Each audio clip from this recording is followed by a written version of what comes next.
Think Mission Impossible 2 is the franchise's worst?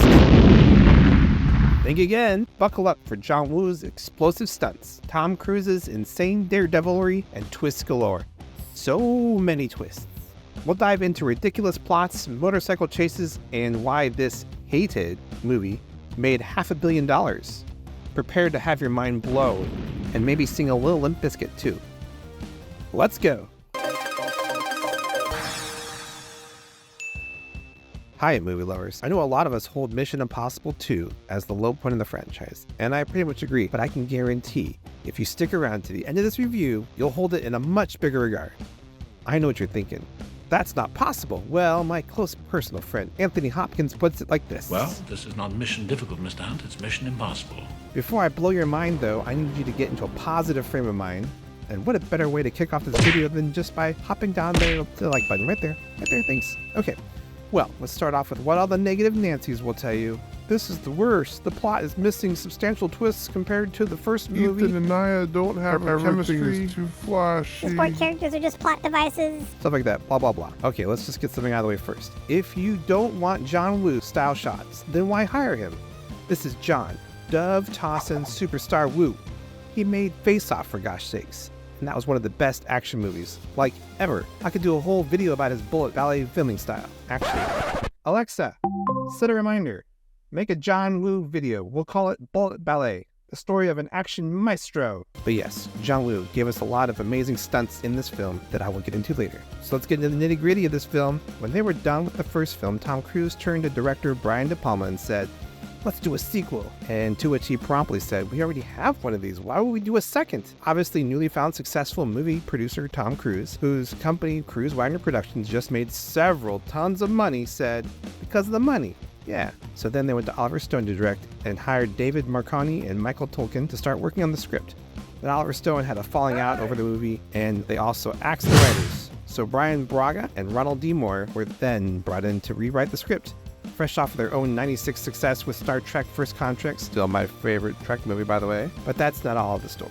Reportedly, they had some creative differences and were left to go back to working on Star Trek or something. That's when Tom Cruise called his buddy Robert Towne to come in and fix the scripts. He was told to take the established action scenes that Woo and Cruise wanted to do and just figure out how to stitch some story around them, you know, as one does.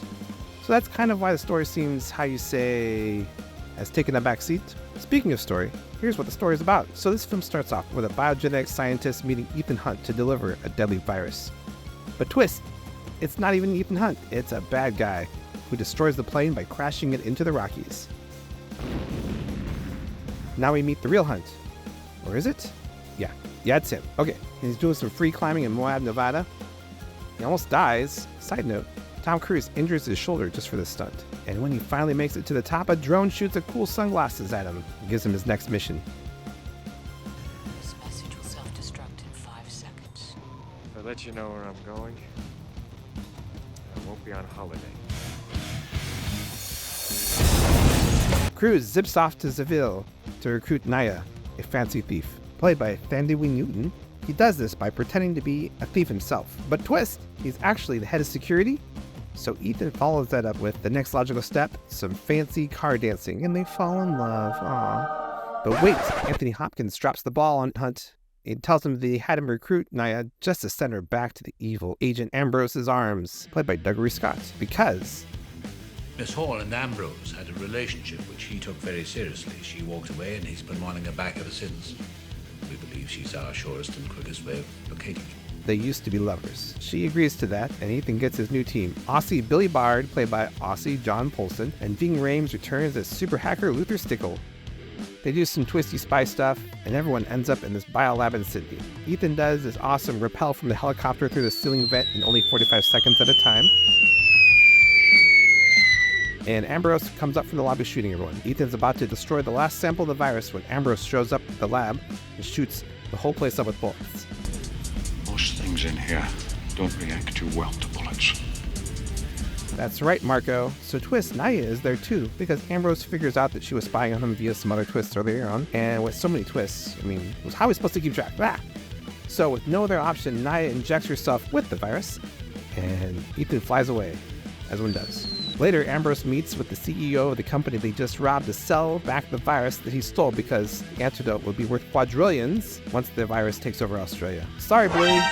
But wait, Ethan Hunt runs in and does some sneaky ninja stuff involving some John Woo doves.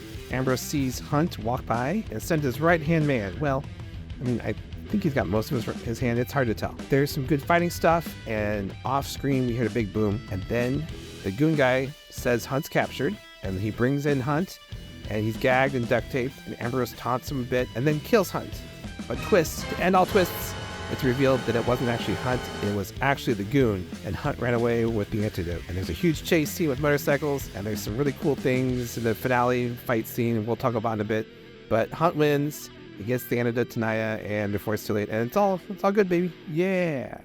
So, as I mentioned before, there's lots of twists in this film, and I can see where some people think this movie is just a little too silly. Of course. It didn't win any Oscars, but it was fun. And Ben Stiller did a parody of it for MTV Movie Awards. It was great.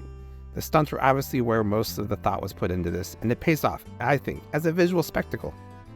In the beginning scene where Hunt is climbing, all Tom Cruise had for safety was a thin wire harness. That's pretty cool. And when Hunt rides his motorcycle through the fire, Cruise did, that was zero fire protection. Allegedly. I wasn't there. The scene when Ambrose comes at Cruise on the beach with that knife, they measured out a cable and attached it to the knife that would stop it just barely away from his face, and I think slightly to the side, to save him from being stabbed. That is hardcore. Okay, for some trivia stuff. Let's start off with the elephant in the room, or rather the Wolverine. Dougray Scott was supposed to play Wolverine in X-Men, but he injured himself in a motorcycle accident, and filming ran long, so he was forced to back down, giving Hugh Jackman the opportunity to one day star in a Deadpool film. Extended filming also caused Thanami Newton to have to turn down a role in Charlie's Angels as well.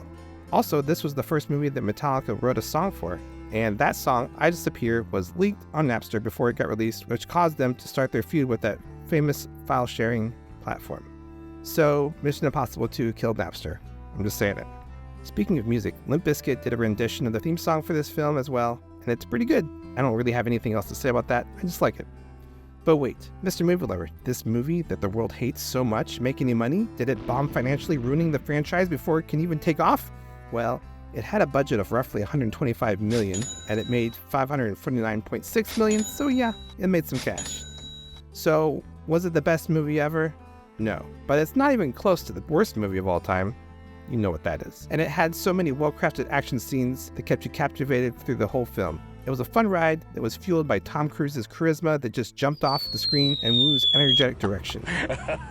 And while it may not be the best Mission Impossible film in the series, it was a successful sequel that made enough money and it kept the franchise going.